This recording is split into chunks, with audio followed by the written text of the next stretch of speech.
What do these cabinets in my laundry room have anything to do with bridges, buildings, construction, or math proofs?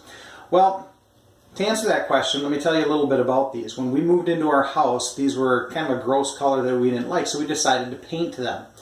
So I needed to take these down off the hinges, sand them, paint them, finish them, and then put them back up.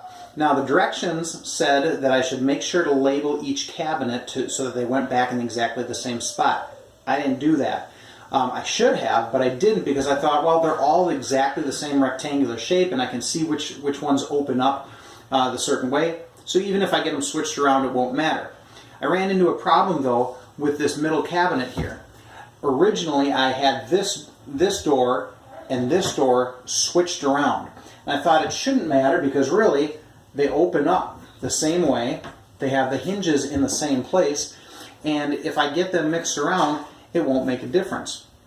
But what I found was when I put this one over here originally, there was a little bit of a gap here and I could actually see inside into that cupboard.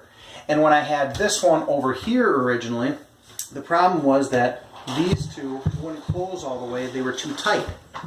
That led me to believe that maybe they weren't exactly the same size, the same shape, and I was right.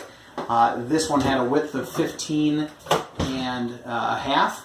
This one was 15 and 5/8. It was a little bit bigger, and so I needed to make sure they were in the same spot. That's an example of two different figures, rectangles in this case, not being the same, not being similar, not being congruent.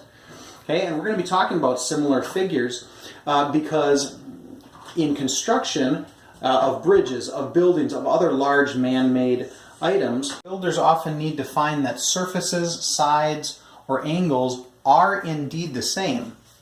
But first, we can find that the triangles themselves are congruent, and if the triangles are congruent, then all those different parts within the triangle are also congruent.